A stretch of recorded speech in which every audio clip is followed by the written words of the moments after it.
தேவனுக்கே மகிமை உண்டாவதாக. கடந்த மார்ச் மாதம் முழுவதும் தேவனாய் கர்த்தர் உங்கள் தேவைகளை சந்தித்து சகல விதத்திலும் சரீர பலன் சுகத்தை கொடுத்து பாதுகாத்து ஆசீர்வதித்திருப்பார் என நான் கர்த்தருக்குள் விசுவாசிக்கிறேன். அதே போல இந்த ஏப்ரல் மாதத்திலும் தேவனாய் கர்த்தர் உங்களை ஆசீர்வதித்து உங்களை பாதுகாத்து சகல விதத்திலும் உங்கள் தேவைகளை சந்திப்பார்.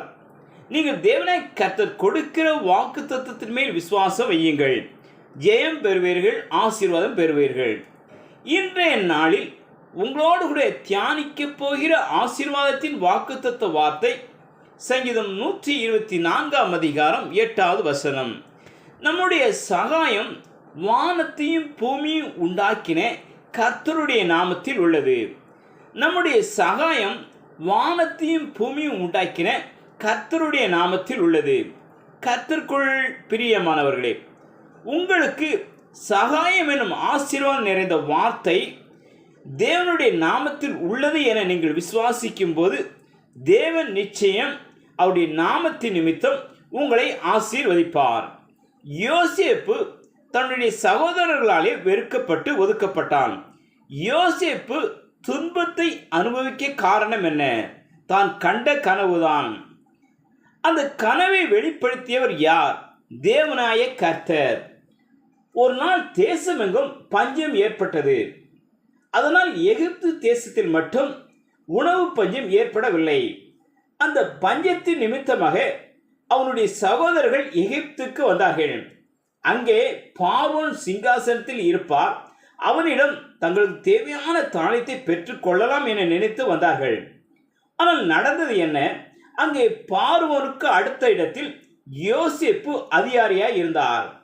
அவன் கண்ட கனவு நிறைவேறும்படியாக அவனுடைய சகோதரர்கள் மத்தியில் தேவன் யோசேப்பை உயர்த்தியிருந்தார். அவனால் தேசம் ஆசீர்வதிக்கப்பட்டது. தன் குடும்பத்தார்களும் ஆசீர்வாதம் பெற்றார்கள். தேவன் சொல்லுகிறவர் மட்டுமல்ல, அவர் செய்கிறவர் மட்டுமல்ல, அதை வெளிப்படுத்துகிறவருமாய் இருக்கிறார். அப்படிப்பட்ட தேவனை யோசேப்பு நம்பினான். யோசேப்பு விசுவாசித்தான். எல்லோரும் மத்தியில் உயர்த்தப்பட்டு ஆசீர்வாதத்தின் மேன்மையை கண்டான்.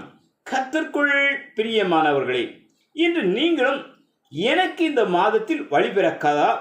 என் வாழ்வு மேன்மை அடையாதா? நான் ஆசீர்வதிக்க மாட்டேனா என நினைக்கலாம்.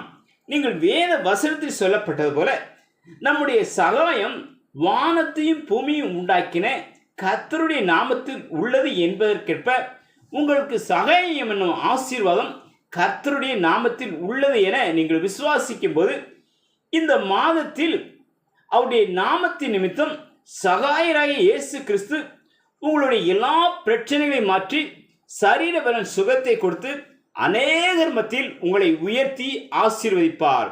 தேவன் தாமே உங்களை ஆசீர்வதிப்பாராக. ஆமேன், ஆமேன்.